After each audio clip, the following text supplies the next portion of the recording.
Muy buenas tardes, tengan todos los presentes. A nombre del Gobierno del Estado de Baja California Sur y de mi titular, el licenciado Anselmo Mendoza Morales, les damos la más cordial bienvenida a esta conferencia titulada Los derechos de las víctimas desde la perspectiva del primer respondiente, que estará a cargo del ponente, el licenciado Ricardo Paul Green Padilla. A continuación, leeré un poco de la trayectoria profesional del ponente. Cursos y diplomados. Diplomado en Derecho Procesal Civil impartido por el Colegio de Abogados de Ensenada. Simposio en Juicios Orales impartido por la Casa de la Cultura Jurídica de la Suprema Corte de Justicia. 19 Simposio de Derechos Emergentes, El Futuro en Desarrollo, organizado por el Instituto Tecnológico de Estudios Superiores de Monterrey. Atención a clientes, práctica laboral. Introducción a Atención a Víctimas, impartido por la Dirección de Atención a Víctimas y Testigos. Diplomado Fortalecimiento de la Investigación, Sanción, Reparación del Daño para los delitos de tortura y desaparición forzada en el sistema penal acusatorio, impartido por el Instituto para la Seguridad y Democracia AC, INCIDE. Taller Protocolo de Actuación para quienes imparten justicia en Baja California Sur en casos que involucren derechos de personas, comunidades y pueblos indígenas, impartido por INMUJER. Diplomado Sistema Penal Acusatorio impartido por la Universidad Xochicalco. Curso taller Teoría del Caso, Argumentación e Interpretación Jurídica en el Sistema Penal Acusatorio impartido por el Instituto de Capacitación y Formación de la PGJE. Experiencia profesional. Servicio Social Comunitario 2015, marzo 2005 a noviembre 2005 en el Bufet Jurídico gratuito de la Universidad Autónoma de Baja California. Servicio profesional de agosto 2007 a junio 2008 en la delegación del Instituto Mexicano del Seguro Social, área jurídica. Prácticas profesionales de octubre de 2008 a enero de 2009 en la Procuraduría General de Justicia del Estado, en la Agencia del Ministerio Público, investigadora del delito de robo. Experiencia laboral. Ha trabajado como abogado en distintos despachos jurídicos de junio de 2009 a mayo de 2015. Ha trabajado como asesor jurídico de víctimas y ofendidos de mayo de 2015 a abril de 2020 en la Dirección de Atención a Víctimas y Testigos adscrita a la Fiscalía General del Estado de Baja California Sur, y a la fecha es actualmente coordinador jurídico de la Dirección de Seguridad Pública del municipio de Ensenada. Muy bien. Así pues, antes de empezar, les solicitamos contar a todos los presentes con su cámara encendida en todo momento y guardar el debido respeto a la ponencia, y contar con su nombre completo en su usuario de Zoom para poder ser identificados y entregarles sus constancias. Sin más, le damos una cordial bienvenida al licenciado Ricardo Paul Green Padilla, y los micrófonos son suyos, licenciado. Bienvenido. Muchas gracias, Miguel. Muy amable. Muchísimas gracias por la introducción y muchas gracias por invitarme.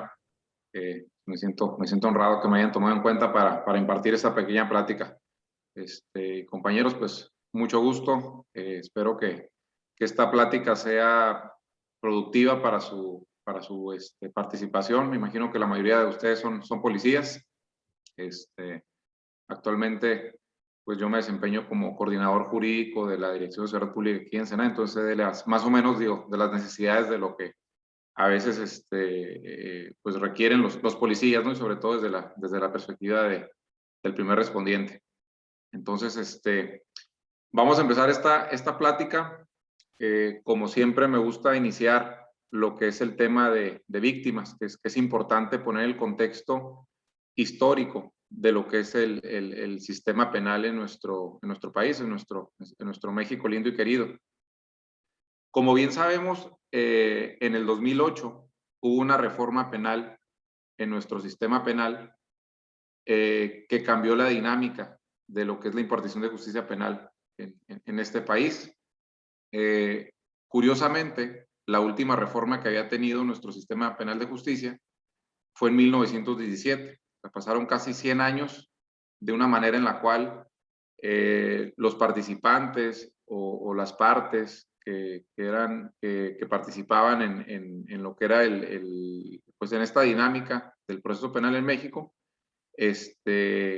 pues me imagino que durante este tiempo se acostumbraron a impartir justicia de una manera, digo, imagínense, pues casi 100 años impartiendo justicia penal en México de una manera, y de tajo en el 2008, con esta reforma, se vienen unas nuevas dinámicas, ¿no? Y lo que es irónico es que esta reforma que hubo en 1917, por allá de la época de Venustiano Carranza, cuando tenemos esta constitución, se da precisamente porque nos enfrentábamos a una situación en aquellos tiempos como la que actualmente se tiene, ¿no? O sea, una impartición de justicia penal un poquito obsoleta, un poquito retrasada, saturada. ¿Por qué? Porque antes eran los jueces, era el Poder Judicial quienes impartían la justicia penal, quienes acusaban como tal.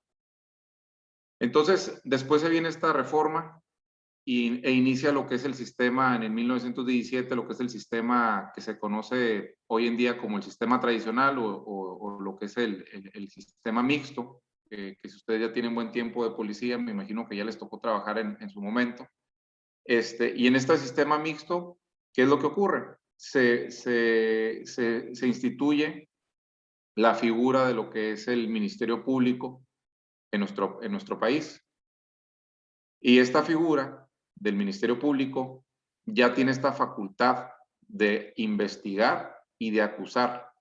Por eso se le llama que es un sistema inquisitivo, mixto, porque sí, aunque el sistema de hoy se le conoce como un sistema acusatorio, ya en su momento el sistema anterior que teníamos también tenía una parte acusatoria, ¿no? Que no tiene otra cosa más que ver, que es la parte que juzga por parte del juzgador y la parte del Ministerio Público, que es quien investiga y acusa. Bueno, llegando a lo que es el 2008, en nuestro México también pues vemos que el sistema en el cual estábamos inmersos con nuestro sistema de justicia ya no funcionaba. Además que las nuevas dinámicas del mundo, mundiales, ahora sí que implicaban que existiera una nueva forma de impartir justicia, un sistema penal más transparente, más democrático y más accesible a los participantes o a las partes u operadores que están inmersos en el sistema penal. Es por eso, y entre otras reformas, y ya hablando puntualmente de lo que es la parte de víctimas, que se empiezan a establecer hasta en el 2008, con esta creación del código, que en su momento se le llamó el nuevo Código Penal, el nuevo Código de Procedimientos Penales en México, hoy llamado Código Nacional de Procedimientos Penales, se instituye por primera vez o se establece por primera vez en este código lo que son los derechos de las víctimas, cosa que anteriormente no existía, al menos en materia federal no existían los derechos bien establecidos de las víctimas. Hay que remontarnos al año 2000, donde apenas surgieron las primeras jurisprudencias que hablaban que la víctima tenía un derecho a impugnar en su momento las resoluciones del Ministerio Público. Anterior a eso, otras jurisprudencias que reconocían a la víctima como parte activa, que podía participar activamente dentro del proceso penal. ¿Por qué? Porque anterior a eso la víctima era vista únicamente como una prueba más, como si fuera un objeto que el Ministerio Público y el juzgador utilizaba para poder enjuiciar a una persona. A partir de la reforma, la víctima es embestida ya con el carácter de parte activa, participante, es decir, como un actor, al igual que la parte imputada, y se dan una serie de derechos, ¿no? Mismos que se ven contemplados en el artículo 20 constitucional, en su apartado C, que fue una de las reformas que se le dio al artículo 20 constitucional, porque anteriormente no estaba contemplado dentro de la Constitución los derechos de las víctimas, y lo cual conlleva la creación en el 2013 de la Ley General de Víctimas, así como también dentro de lo que es el Código Nacional, en el artículo 109, todo el catálogo de derechos que tiene una víctima.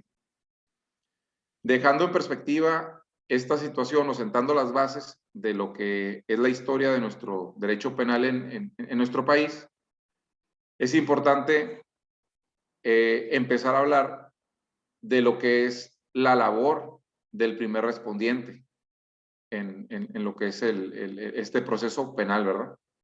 Porque la mayoría de las veces ustedes como policías saben perfectamente cómo se le debe tratar un imputado.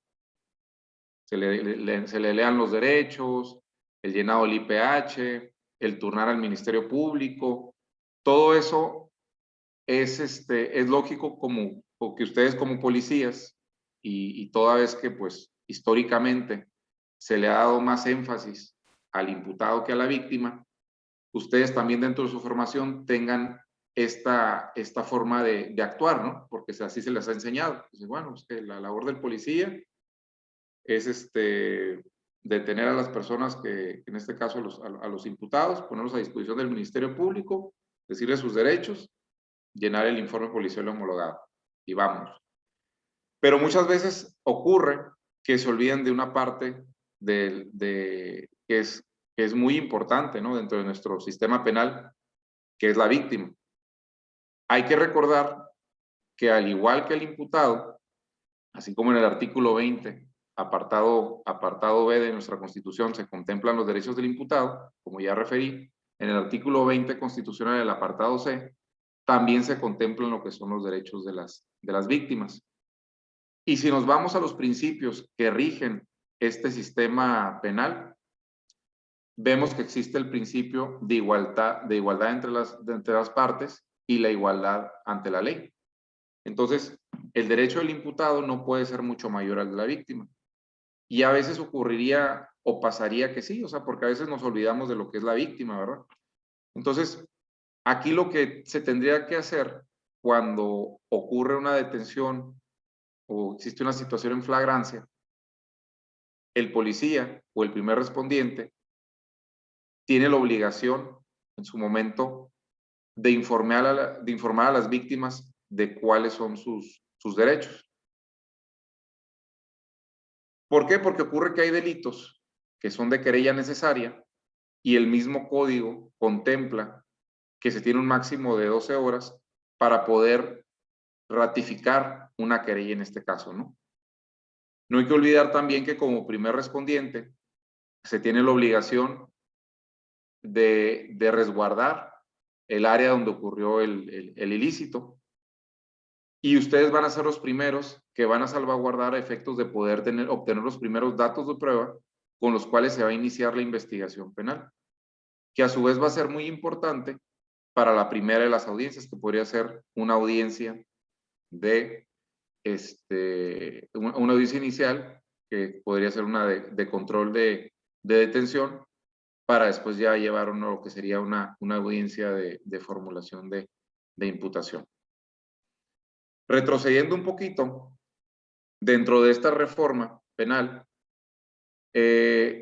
surge una nueva figura, que es la del asesor jurídico, que no es otra cosa más que el defensor de los derechos de la víctima. Anteriormente, el Ministerio Público es quien llevaba esa función de ser el abogado, por así llamarlo, de la víctima, a su vez ser el investigador dentro de en aquel entonces llamadas averiguaciones previas. Hoy en día la dinámica es totalmente diferente. Hoy en día el Ministerio Público se tiene que abocar única y exclusivamente, a excepción de ciertos casos, a hacer investigaciones y en su momento por la víctima tendría que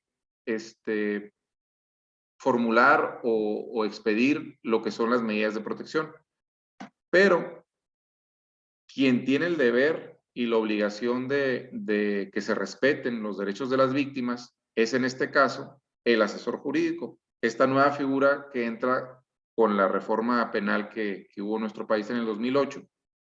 Y es por lo tanto que a él también se le tiene que dar acceso a lo que es la carpeta de investigación, tiene derecho a participar activamente dentro de la carpeta, a que se le reciban datos de prueba y también en su momento a participar activamente dentro de cualquier audiencia que se lleve dentro del proceso penal. Históricamente ocurre que en nuestro país, ya sea por cuestiones de práctica, ahora sí que malas prácticas, generalmente se deja fuera de las audiencias a lo que es el asesor jurídico y lo que es a la víctima.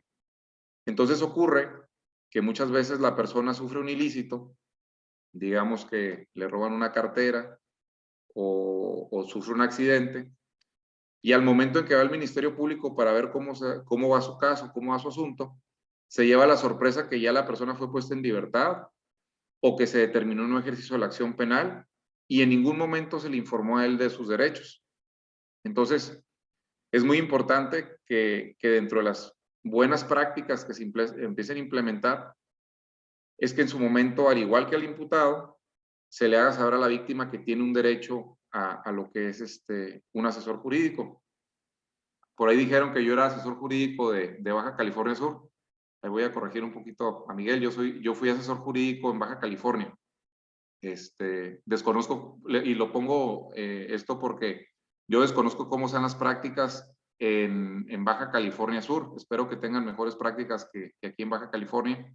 Pero acá en Baja California, particularmente en la ciudad de Ensenada, lo que ocurría era de que nosotros ya teníamos conocimiento del ilícito o ya damos la atención a las víctimas o ofendidos, ya en el momento en el cual habían sido, pues que iba ya muy adelante el procedimiento, ¿no? En este caso, ya en una etapa de investigación complementaria, ya en una etapa pues casi de juicio, que nos íbamos prácticamente con lo que el Ministerio Público hasta ese momento había recabado, con lo que la defensa había recabado, y pues nosotros nos íbamos la mayoría de las veces, pues sin nada, ¿no? Más que la buena voluntad de apoyar a nuestros usuarios. Entonces, yo considero que es muy importante que en este caso la policía tenga esas buenas prácticas de siempre velar por los derechos de la víctima en este caso, ¿no? Otro punto importante, cuando la víctima, perdón, cuando la víctima es afectada por un delito, otro de los puntos importantes son las famosas medidas de protección,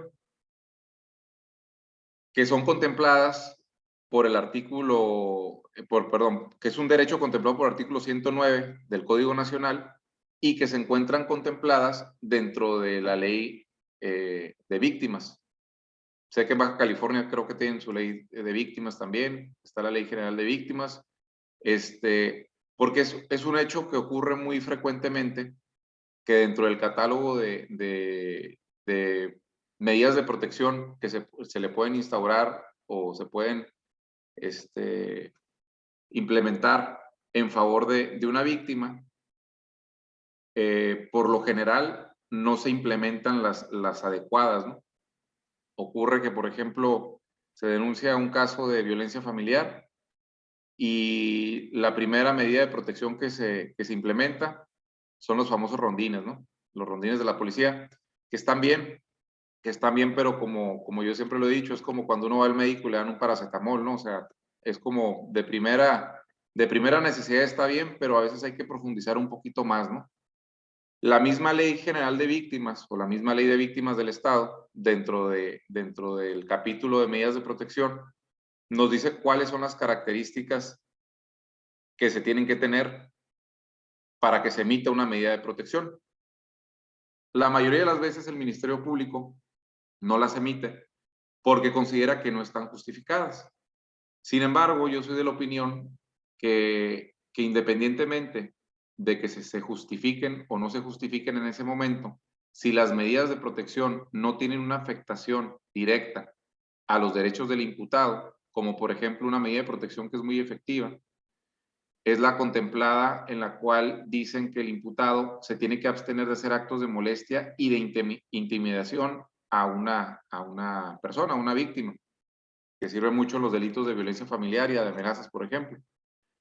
¿Por qué? Porque este es el primer pasito para que en caso de que el imputado quebrante esta medida de protección, ya la víctima tiene elementos suficientes para en su momento, cuando ya nos vamos a una audiencia inicial y se contemple lo que va a ser una medida cautelar, ya no nada más únicamente la víctima vaya y le emita una medida cautelar en la cual se le abstenga al imputado de que se acerque al domicilio de la víctima o que se abstenga de molestarla, de hacer actos de molestia. Si en caso de que dentro de la investigación el imputado estuvo violentando la medida de protección, ahí mismo se puede solicitar inclusive, aunque a veces, digo, el artículo 19 constitucional es claro y también el artículo, me parece 153 de lo que dicen las medidas de cautelares, nos dicen que las medidas cautelares tienen que ser proporcionales. Sí se puede dar el caso que pudiéramos solicitar una prisión preventiva, por ejemplo, cuando el delito, aunque no venga, que sean de los contemplados como los graves y los que requieran la medida cautelar, pero siempre y cuando esté justificado, sí se puede solicitar en su momento, ¿verdad? Entonces, volviendo al tema de lo que es el papel preponderante de lo que es el primer respondiente, vemos entonces que además de informar a la víctima de lo que son sus derechos, es muy importante el buen actuar dentro de estos primeros momentos en los cuales se va constituyendo el delito. ¿Por qué? Porque los datos de prueba por ellos obtenidos, así como las entrevistas que le hagan a las víctimas, van a ser de suma importancia al momento en que esa información llegue al Ministerio Público, porque eso puede repercutir en una detención legal o ilegal, en favorecimiento o en perjuicio de la víctima. Y más allá, viendo si se va a lograr una vinculación a proceso o no se va a vincular a proceso. Aquí lamentablemente, a veces no se entiende, o más bien no está bien explicado cuál es la labor del policía. ¿Por qué? Porque dentro de lo que es el artículo 132 del Código Nacional de Procedimientos Penales, se contempla y se entiende, ¿no?, que el labor de la policía es preventivo. Pero es curioso que el artículo 132, en su fracción 14ª, dice que una de las obligaciones de los policías es impedir que se consumen los delitos o que los hechos produzcan consecuencias ulteriores. Especialmente estará obligada a realizar todos los actos necesarios para evitar una agresión real, actual o inminente y sin derecho en protección de bienes jurídicos de los gobernados a quienes tienen obligación de proteger. Esa parte es muy importante. ¿Por qué? Porque es muy común que a veces, y hablo, a lo mejor estoy haciendo mucho énfasis en los delitos de violencia familiar, ¿no? Porque es donde ocurren más llamadas, me imagino, del 911. Hablan por teléfono, se acerca la unidad, ve que no ocurre nada, o si está ocurriendo algo, lo turnan con el juez calificador y el juez calificador únicamente realiza un apercibimiento. Y es muy importante, digo, y se vale, ¿no? Si no trasciende a una cuestión delictiva o no fue una situación que realmente amerite una situación de violencia familiar o que no es tan grave, pues bien se puede ir esta persona con su apercibimiento, ¿no? ¿No? O un arresto mínimo, ya no turnaron al Ministerio Público. Pero es importante que en este deber de prevenir el delito o impedir que se consuma un delito, el policía tenga esa habilidad de poder valorar las situaciones si hay un peligro real inminente para esta persona. Y lo digo porque yo he ocurrido que hay veces que la víctima ya juega a Pedrito y el Lobo, ¿no? De tantas veces que habla por teléfono a la policía, de tantas veces que va, hasta que un día ya ocurre un feminicidio, ¿no? O viceversa, que ocurre una situación ya de un homicidio, digo, porque a veces también Los hombres somos víctimas de violencia, ¿no? Familiar. Entonces, esas son las buenas prácticas que a veces el policía tiene que tener. Son las herramientas que tiene que tener preventivas de valorar la situación e inclusive los jueces calificadores en su momento tienen que valorar si no van a turnar el caso al Ministerio Público, tienen que revisar los bandos de policía, porque no sé si en Baja California Sur ocurre, en La Paz o en Baja California Sur, que se vengan contemplados las medidas de protección. Aquí por práctica no se realiza, pero si nosotros revisamos los bandos de policía, en este caso del municipio de Ensenada, sí se viene contemplado que es facultad de un juez calificador poder emitir una medida de protección, que en la práctica no se hace, porque lo esperamos que lo haga un juez de control o que lo haga el Ministerio Público, pero sí se puede. Entonces, también hay otro tema que se llama las órdenes de protección.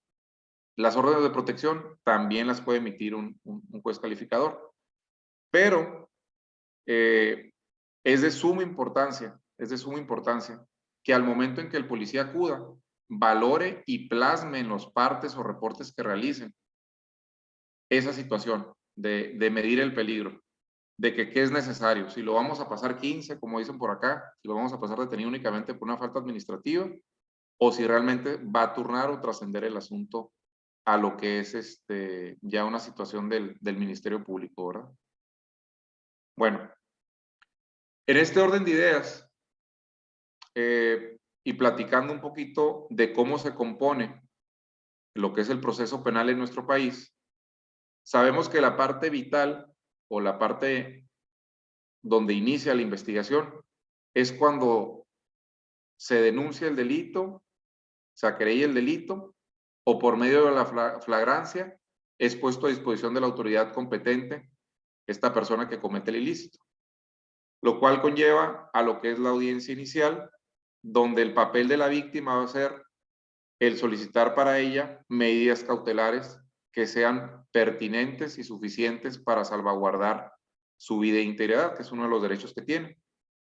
Y esto obviamente va a estar respaldado, en primer lugar, por el buen trabajo que desempeñen los primeros respondientes, turnando esa información y que a su vez el Ministerio Público haga un buen trabajo en su investigación inicial para recabar datos de pruebas suficientes para poder vincular a proceso a esta persona, al imputado.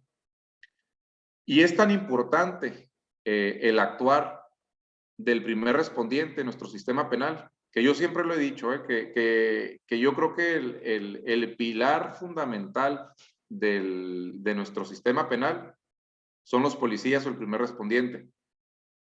Porque durante el proceso, tú puedes desistirte de pruebas, puedes ofrecer nuevas pruebas, pueden ocurrir diversas circunstancias, pero los hechos que son plasmados dentro de una audiencia inicial, eso sí no puede modificarse. Los hechos por los cuales fue vinculada una persona se van a ir hasta lo que es el juicio oral. Entonces, lo cual conlleva a decir, bueno, si estos hechos se van a establecer, si las circunstancias de modo, tiempo y lugar van a surgir en su mayoría de un informe policial homologado, ¿qué trascendencia y qué importancia tiene el buen actuar del policía que atendió esa situación? O el primer respondiente de esa situación, ¿no? Entonces, es de suma importancia que para que se respeten los derechos de la víctima, para que en su momento su derecho a la reparación del daño, por ejemplo, sea respetado, es de suma importancia que dentro de los informes policiales homologados se plasmen de la manera más clara las circunstancias de modo, tiempo y lugar de lo ocurrido.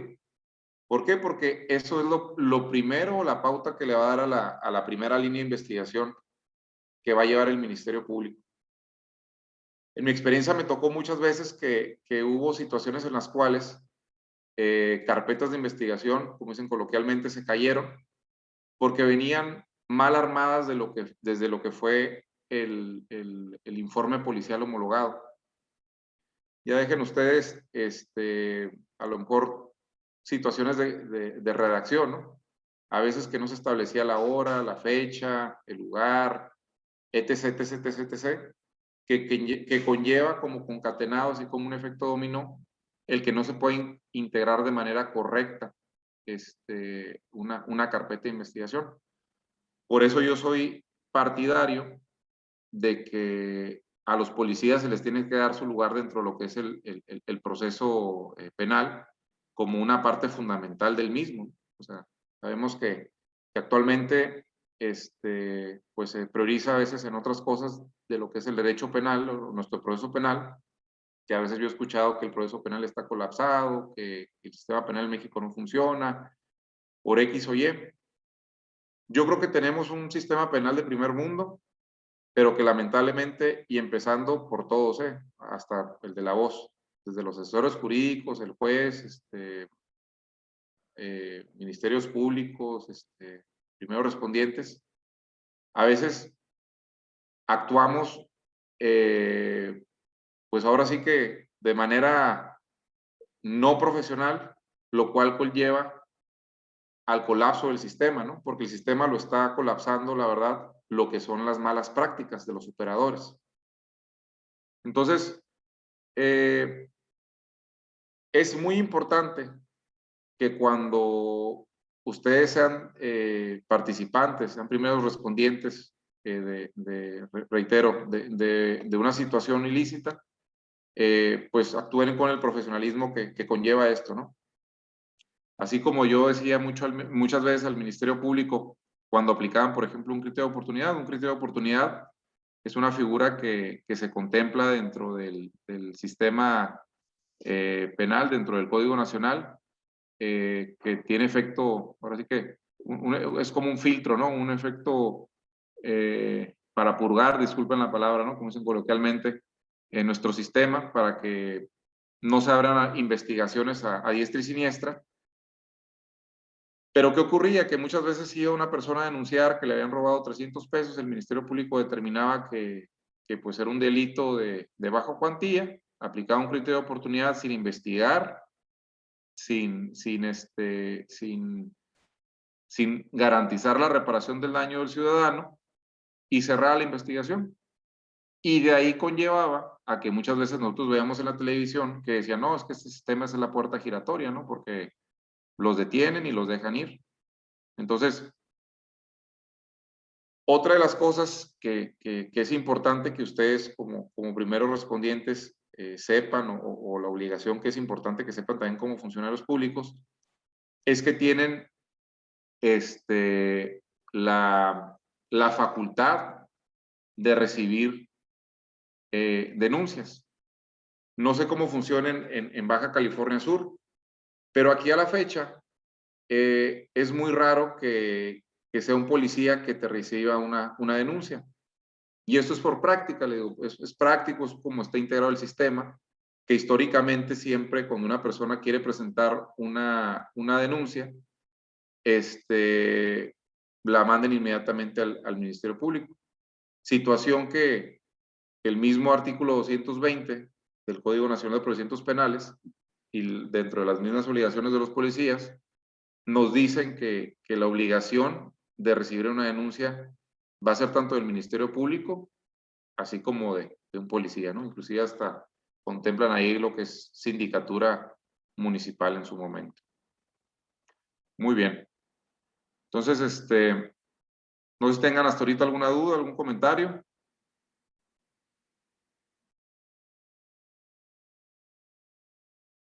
Lo seguimos.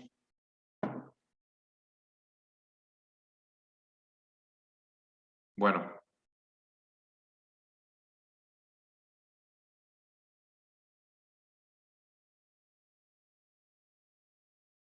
Avanzando con esta plática, ya vimos la primera parte, ¿no? Que es la parte de la investigación inicial, que se da por consecuencia del acto delictivo, ya sea porque se inicia por flagrancia, por una denuncia, por querella. nos vamos a lo que es la etapa de investigación complementaria, que es la etapa intermedia, y de ahí a lo que es el juicio oral. En esta parte me adelanto hasta lo que es el juicio oral, porque ahí la participación del primer respondiente cobra mucha relevancia también. Sabemos que dentro de nuestro sistema penal, en un 90%, me voy a atrever a decir, de los casos, los procesos terminan en lo que son las famosas salidas alternas, ya sea una suspensión condicional, un procedimiento o un procedimiento abreviado o un acuerdo reparatorio. Pero ¿qué ocurre con estos casos que se van a juicio? Sabemos que ahí pues se necesitan testigos, ¿no? Para poder en su momento esclarecer los hechos, ¿no? Entonces, es de suma importancia que los participantes o los primeros respondientes de lo que es el proceso penal, como le reitero, actúen con el mayor profesionalismo, porque su obligación no va a concluir en el momento en que ustedes terminen de llenar el famoso IPH o informe policial homologado, sino que va a concluir cuando termine el procedimiento penal, porque ustedes también pueden ser llamados a juicio como testigos, y puede ser por el Ministerio Público, por la defensa o por el asesor jurídico.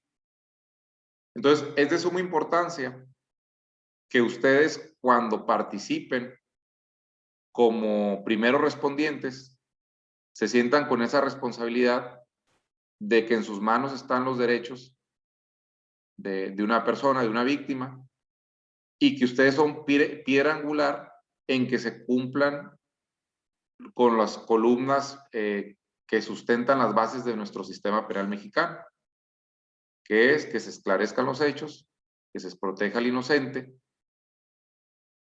que el culpable no quede impune y que se repare el daño. Entonces, es muy, muy importante.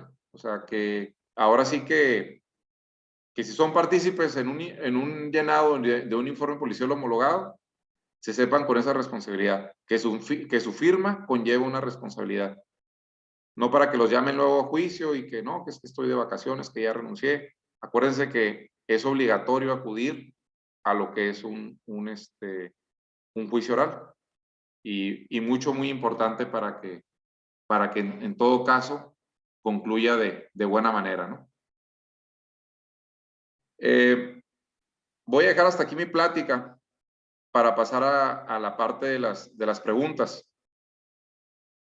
No sé si ha quedado claro o quieren que profundice más en un tema. Ustedes háganmelo saber, por favor.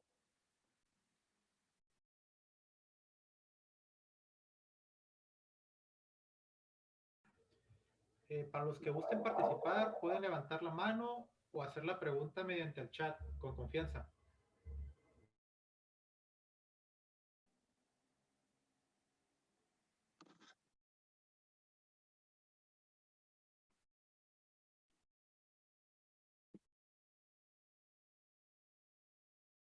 Nadie. Pues seguimos platicando. La compañera Cintia Judith Aguilar tiene levantada la mano. Ah, sí. Adelante, compañera. Buenas tardes. Hola, buenas tardes. Yo tengo una pregunta. Por ejemplo, lo mencionaba que en el caso, por ejemplo, que se da mucho de violencia familiar, para emitir una medida de protección, ¿puede ser sin denuncia? Sí, bueno, en este caso no sería puntualmente una medida de protección, sería una orden de protección. Orden de protección. Así es, aquí hay tres, las órdenes de protección vienen contempladas en lo que es la ley de acceso a las mujeres a una vida libre de violencia. Particularmente en México existen tres medidas, vamos a decirlo así, de proteger a una víctima, ¿no? Lo que son las órdenes de protección, que no necesariamente se requiere lo que es una denuncia, pero que sí pueden ser emitidas por un juez calificador. las medidas de protección, que ya depende, por ejemplo, del municipio, del estado que se trate, que en su momento sí pudieran ser emitidas por un juez calificador, y ya lo que son las medidas de protección dentro del proceso penal, que pueden ser emitidas por un ministerio público, dependiendo de cuál se trate, y que algunas tienen que ser ratificadas por un juez calificador, por ejemplo, cuando dicen que se salga el imputado del domicilio. Y ya por último, las que serían las medidas cautelares, que esas ya es cuando está vinculado a proceso, en este caso el imputado, ¿no? Ok, ahorita estaba buscando en la ley general, por ejemplo, cuando te extiende Ministerio Público, te dan hasta 60 días, ¿no? En tu medida de protección. En tu medida, en la orden de protección, ¿solo es válida por 72 horas? Así es, exactamente. Únicamente por 72 horas. La intención de las órdenes de protección es que sean de urgencia y que en este momento a la víctima se le invite a presentar una denuncia para que en su momento ya se le emita su medida de protección correspondiente por parte del Ministerio Público. Ok, por ejemplo, ahí me ha tocado que han llegado, bueno, me ha tocado ver que han llegado personas, ¿no? Solicitando a veces han llegado diciendo, no, ¿sabes qué? Es que el Ministerio Público me mandó acá con el juez a solicitar mi medida de protección. Y el juez le dice, ¿sabes qué? No, vete para allá porque el único facultado es este Ministerio Público para extenderte lo que es la medida de protección. En ese caso, ¿cómo se le pudiera hacer o bajo qué, o cómo me respaldo yo para decirle al juez, ¿sabes qué? Sí hay una orden de protección que tú puedes emitir, ¿bajo qué artículo o Fíjate, ¿usted de qué municipio es? Disculpe. se corta? ¿Me escucha? ¿Ahí me escucha? Mira, así hay. Mira, Perdón. yo soy de Los Cabos y estuve bueno, ahorita no, pero estuve en el área de violencia familiar. De violencia familiar, claro. Muy bien. Mire, desconozco cómo son Los Cabos en cuanto a su marco legal, pero como le comenté, acá, por ejemplo, en Ensenada, dentro del bando de policía, Ajá. sí viene contemplado lo que son las medidas de protección y sí viene facultado el juez calificador para emitirlas. O sea, Okay. sin necesidad de una denuncia. Habría que revisar el bando Ok, de policía. entonces allá ustedes lo manejan en el bando, lo voy a buscar entonces. Así es. O en su defecto, y las órdenes de protección, por ejemplo, vienen contempladas en la Ley General de las mujeres, ¿no? De acceso a una vida libre de violencia. Baja California Sur también tiene su ley de acceso a las mujeres a una vida libre de violencia y también pudieran, ahí viene contemplado, en este caso las órdenes de protección, así es. O sea, con eso yo me pudiera respaldar, ¿no? Con la ley general. Así es, exactamente, así es, porque esa ya es de aplicación nacional.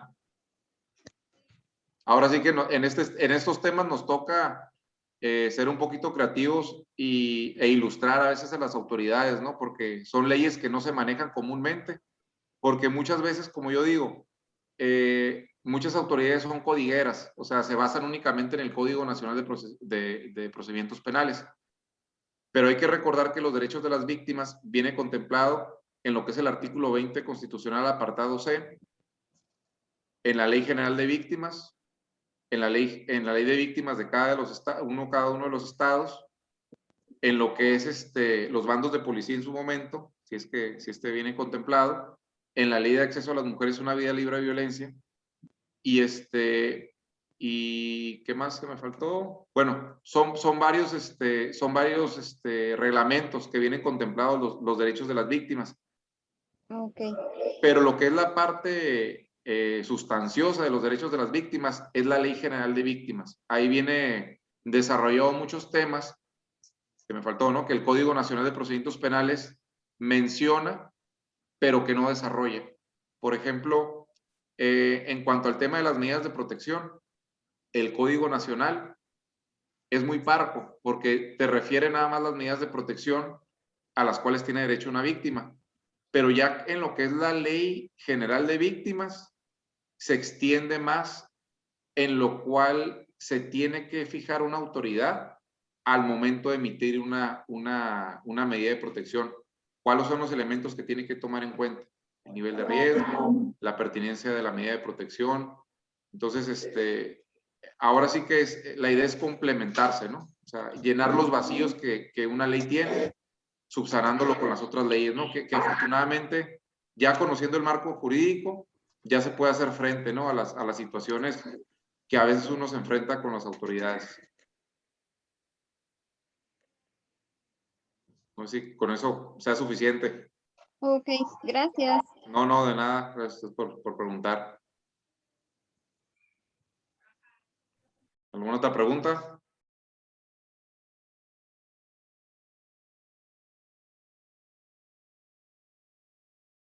Aquí es una pregunta el compañero José de Jesús Ledesma Robles en el chat. Pregunta, ¿cómo funciona la cuestión de las víctimas ante un delito cometido en un centro penitenciario? Es muy buena pregunta, excelente pregunta. Hay que recordar que la calidad de la víctima no se encuentra, vamos a decirlo, criminalizada, ¿no? No hay que criminalizar. El hecho que una persona esté recluida en un centro penitenciario no le excluye de tener los derechos que tendría una víctima que se encuentra integrado en la sociedad, por así llamarle. Entonces, se le tiene que respetar los derechos que se vienen contemplados en este marco legal al cual me refiero, ¿no? En la Constitución, en su artículo 20, apartado C, Ley General de Víctimas, 109 del Código Nacional de Procedimientos Penales.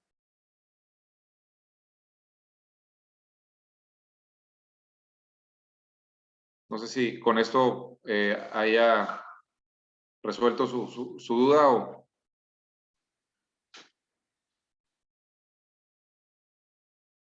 Creo que José me está preguntando. Adelante. Sí, muchas gracias, quedó claro. Muy bien, perfecto, José. Muchas gracias por preguntar y a la orden. Gracias.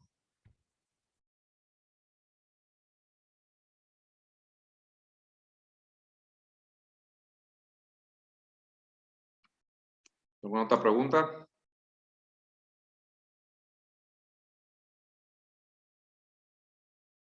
Bueno, yo le preguntaría a los policías cuál es su actuar en cuanto a cuando tienen contacto con una víctima.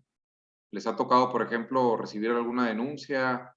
En su momento, al hacer el acta de entrevista, toman en cuenta las particularidades que les narra la víctima. ¿Cuál es el actuar del policía en este caso? Me parece interesante ver cuáles son las prácticas en Baja California Sur. ¿No? Ningún policía me quiere contestar.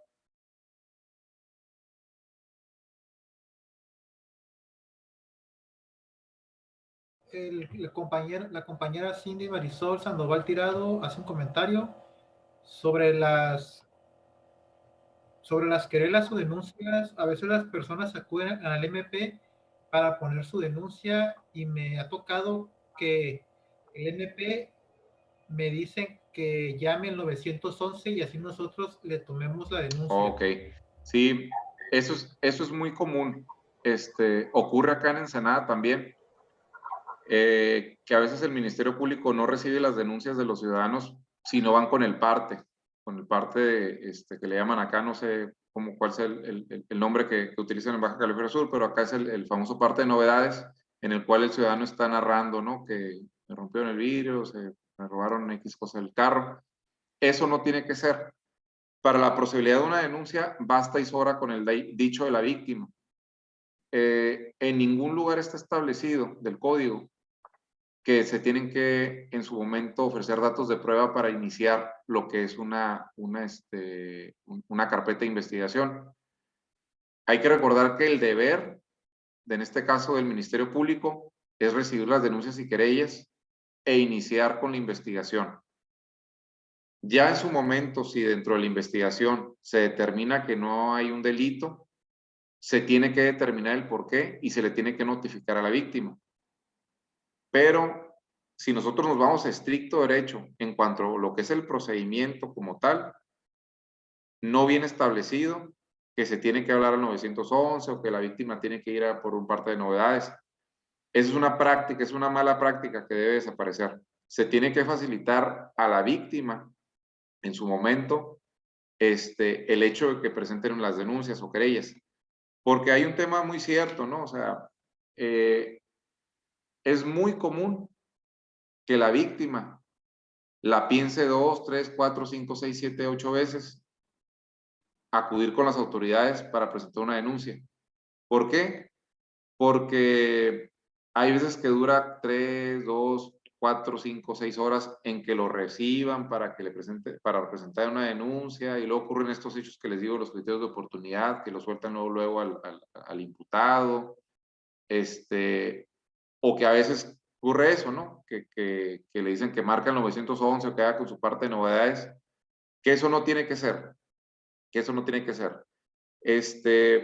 Yo siempre he sido defensor de lo que es o creyente de lo que a veces las malas prácticas no se tienen que imponer a lo que es la ley.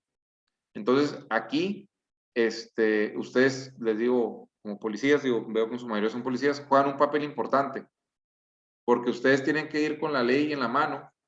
Si nosotros vamos con el artículo 132 de las obligaciones del policía, se van a dar cuenta dentro de sus protocolos de actuación que a lo mejor hay cosas que pueden mejorar, áreas de oportunidad en beneficio de la víctima. Entonces, bueno, ese es mi comentario al respecto. ¿No tengan alguna otra pregunta?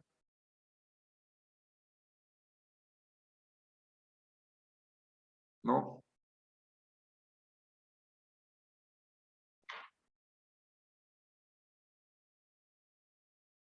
El compañero Armando Carreno Ortiz tiene un comentario. Un aspecto importante contemplado en el Protocolo Nacional de Actuación del Primer Respondiente es que el policía debe privilegiar la protección de la víctima o las víctimas ante una posible persecución. Así es, como comenté hace ratito, es muy importante que el policía tenga esa sagacidad, esa capacidad analítica de prevenir una situación de peligro para la víctima.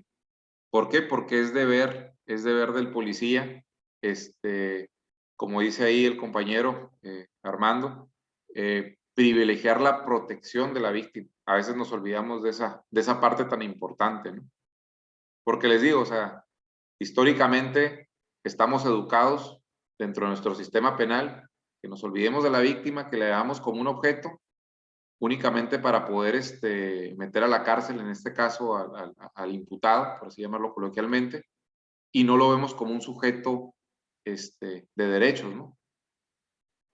Dice, buenas noches, una pregunta, ¿qué presencia y qué función realiza la Comisión Estatal de Atención a Víctimas en el Estado de Baja California Sur? Bueno, no tengo particularmente el tema de lo que es Baja California Sur, pero estoy seguro que las funciones o las obligaciones de lo que es la Comisión Estatal de Atención a Víctimas en el Estado de Baja California Sur viene contemplado dentro de lo que es la Ley de Víctimas del Estado de Baja California. Acá en Baja California, la ley de víctimas surgió hasta el 2019, creo que fue en octubre del 2019 cuando surge. Y ahí dentro de las obligaciones que se contemplan, pues es, además de brindar lo que son los asesoría legal a las víctimas durante todo el procedimiento, o sea, por medio de los asesores jurídicos, también es el brindar la atención psicológica y económica a las víctimas de un delito. Hay que recordar que lamentablemente en su mayoría las personas que son víctimas de un delito también se enfrentan a otras situaciones difíciles que son de ser de escasos recursos, ¿no? O sea, en su momento tocó gente que tomaba 3, 4, 5 autobuses, camiones para llegar a una asesoría legal, ¿no? O una atención psicológica. Entonces, se supone, digo, no sé si ocurre ahí en Baja California Sur, tiene que haber un fondo también de reparación del daño para dárselos a las víctimas, ¿no? Y en su momento, una cosa muy importante y de las cuales no abundamos o no aterriza el tema, es el derecho que tiene la víctima a ser reparada el daño. ¿Por qué? Porque muchas veces nos llenamos de sentencias en las cuales pues se condena una persona, pero se deja a salvo o se deja pendiente el tema del derecho de la víctima o lo que es una reparación del daño. Entonces, la Ley General de Víctimas contempla que cada estado, además de tener que además de que debe instaurar lo que es su comisión estatal, tiene que tener lo que es el fondo de reparación del daño. Y estas personas, las de la comisión, van a ser los encargados de evaluar quiénes van a ser los que van a ingresar o quiénes van a ser partidarios a recibir esa reparación del daño, ¿no? Porque si bien es cierto, es obligación del imputado o el que cometió el ilícito el pagar la reparación del daño, también nos dice la Ley General de Víctimas que cuando no lo pueda pagar esta persona, el imputado, el Estado lo va a sufragar y ya en su momento se lo cobrará al imputado, ¿no? Pero por lo pronto, el hecho de que el imputado no tenga dinero, en otras palabras, no es suficiente motivo para que se violente el derecho de la víctima a la reparación del daño. Entonces, no sé si la pregunta de la compañera, bueno, de los compañeros de la comisaría de la PEPA aquí de Loreto, vaya encaminada a lo que es la comisión estatal o lo que es la comisión federal, por así llamarlo, o nacional, que está ahí en Loreto.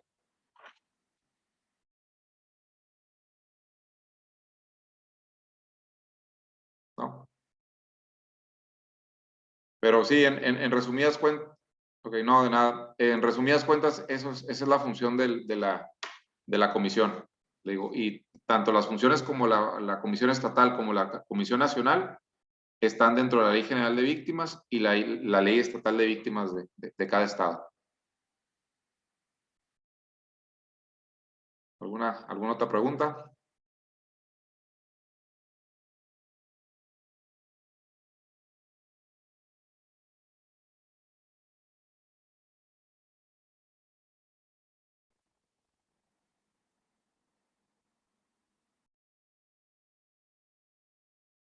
¿Ninguna?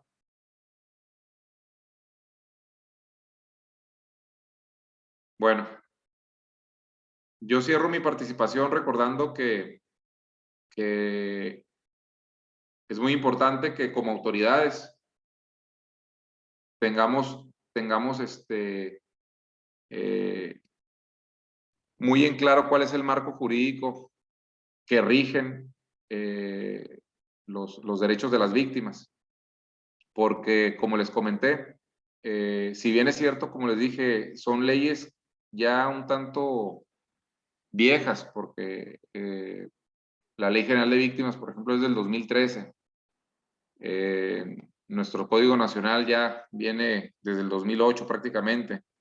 La Ley de Acceso a las Mujeres a una Vida Libre de Violencia, me parece que también es del 2008. Y así una serie de leyes que contemplan los derechos de las víctimas.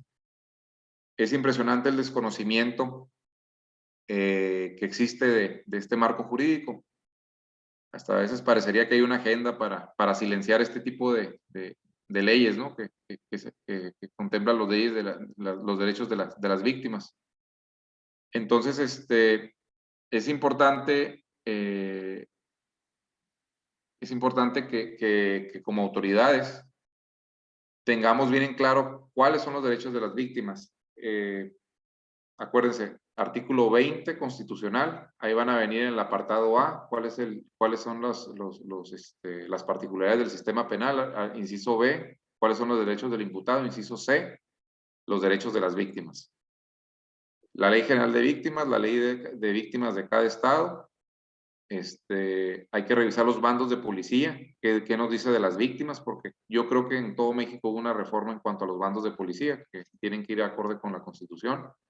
La Ley de Acceso a las Mujeres a una Vida Libre de Violencia y el artículo 109 del Código Nacional de Procedimientos Penales. Es de suma importancia, porque acuérdense que dentro del artículo 109, el primer derecho que nos refiere que tiene la víctima es a ser informado de los derechos que en su favor le reconoce la Constitución. Entonces, por eso les digo que es muy importante que como autoridades conozcamos cuáles son los derechos de las víctimas, porque ¿cómo vamos a garantizar el derecho de una víctima si no cumplimos con el primero de sus derechos, que es informarle sus derechos? ¿Me explico? Parece trabalenguas, pero la idea es esa, pues, que siempre tienen que manifestar ustedes a las víctimas cuál es su derecho. Es su primer derecho. El otro derecho es a que el Ministerio Público y sus auxiliares, en este caso los policías, así como el órgano jurisdiccional, los jueces, les faciliten el acceso a la justicia y les presten los servicios que constitucionalmente tienen encomendados con legalidad, honradez, lealtad, imparcialidad, profesionalismo, eficiencia y eficacia y con la debida diligencia. Otro derecho es a comunicarse inmediatamente después de haberse cometido el delito con un familiar e incluso con su asesor jurídico. Entonces ahí es trabajo que tendríamos que hacer todos como operadores, ¿no? del sistema. Ahorita que comentaron de la comisión, pues es muy importante que se esté atento a esa situación, ¿no? Porque lo ideal es de que en cuanto se comete un ilícito, la víctima tenga un derecho a comunicarse inmediato con quien va a ser su asesor jurídico, ¿no? O al menos una persona que le diga cuáles son los pasos a seguir o qué es lo que tiene que hacer, ¿no? Para que sus derechos sean reconocidos. Entonces, en cuanto a mi participación sería todo. Les agradezco mucho que me hayan dado la oportunidad. Espero que podamos estar en lo subsecuente con otros temas y yo le agradezco mucho por su confianza, ¿no? Por me haber tenido aquí una hora hablando de los derechos de las víctimas. Muchas gracias. Muchas gracias a usted, licenciado. Entonces procedemos a dar cierre a esta ponencia. A nombre del Gobierno del Estado de Baja California Sur y de mi titular, el licenciado Anselmo Mendoza Morales, secretario ejecutivo de la Comisión de Conciliación del Sistema de Justicia Penal, damos las gracias al licenciado Ricardo Paul Green Padilla por esta excelente ponencia. Esperamos poder contar con su valioso apoyo en futuras capacitaciones y de igual forma agradecemos a todos los participantes por sus valiosos comentarios, así como por su tiempo y atención. Sin más, gracias y que tengan muy buenas noches. Buenas noches a todos y muchas gracias.